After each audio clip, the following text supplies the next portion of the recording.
Saludos compañeros, mi nombre es Marco Jiménez, inscrito al programa de Ciencias Políticas de la UNAD. En esta ocasión les voy a hablar del cambio climático como factor generador de pobreza.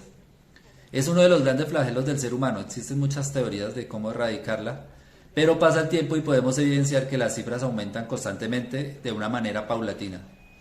Yo propondría atacar la desigualdad desde un enfoque diferente, reduciendo los efectos del cambio climático. La importancia de hablar sobre este fenómeno es generar conciencia en las autoridades político-administrativas para que desde estas esferas se genere una política pública a corto y mediano plazo que permita cambiar el uso de los recursos naturales no renovables como fuente de energía y al mismo tiempo ir implementando otras fuentes energéticas más limpias. De esta manera vamos a disminuir el impacto ambiental que esto genera reduciendo las pérdidas agrícolas de los pequeños productores de nuestro campo.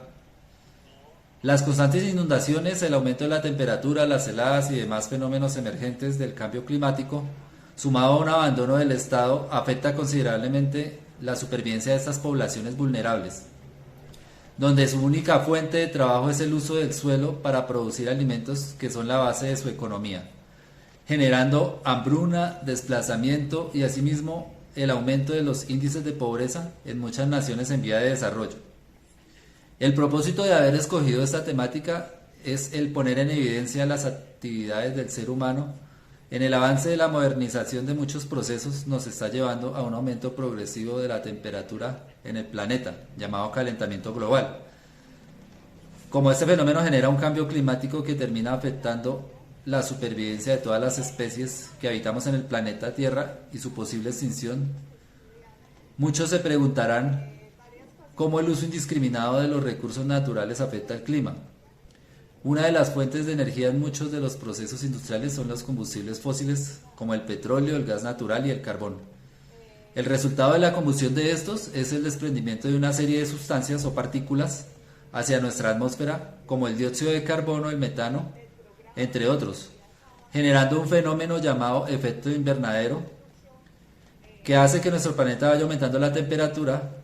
Esto conlleva a un cambio climático desfavorable tanto para la salud humana como para los procesos de producción de alimentos. A medida que crece la demanda de las necesidades de los seres humanos, se incrementa la misma en el uso de los recursos naturales no renovables. Aparte de eso, otra forma de contaminación se produce en el proceso de extracción de los mismos, los cuales contaminan las fuentes hídricas, generan deforestación en nuestras selvas. Muchos se preguntarán cómo el cambio climático genera pobreza.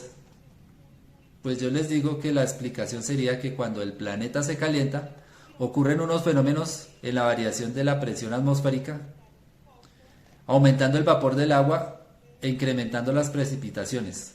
Esas a su vez generan inundaciones, no solo en las zonas urbanas, sino también en las áreas rurales, que al fin de cuentas son esas áreas en donde viven estos grupos poblacionales que basan su economía en la producción de alimentos.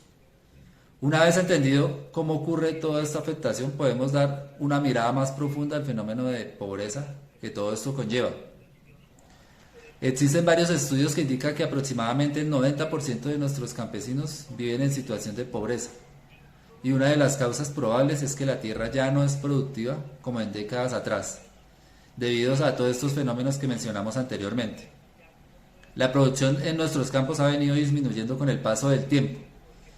Y no podemos pretender que los campesinos cambien su fuente de supervivencia en otras formas de empleo, porque no sería la razón de ser, ya que estas personas con su trabajo realizan un gran aporte a la economía en la producción de alimentos de la canasta familiar. Lo que se pretende es que nuestros gobiernos creen políticas públicas que reemplacen el uso de energías no renovables por más limpias. De esta manera reduciríamos el impacto ambiental que al fin y al cabo nos termina afectando a todos. Y ya por último, para concluir, que uno de los fenómenos generadores de pobreza en muchos de los territorios, no solo en nuestro país, sino en muchas partes del mundo, es el resultado de un cambio climático extremo, que daña las cosechas de los pequeños productores, y a su vez las inundaciones generan desplazamientos de las comunidades que emigran hacia las grandes ciudades en busca de oportunidades, generando más índices de desigualdad social. En un mundo en donde los ricos cada día son más ricos y los pobres cada día son más pobres. Una de las maneras como podemos aportar de manera individual para ayudar que el cambio climático disminuya su intensidad es utilizando medios de transporte alternativos como por ejemplo el uso de la bicicleta. De esta manera estaríamos ayudando indirectamente a nuestros campesinos, que si logramos ese cambio de pensamiento, nuestros campos serán más fructíferos. Muchas gracias a todos por la atención.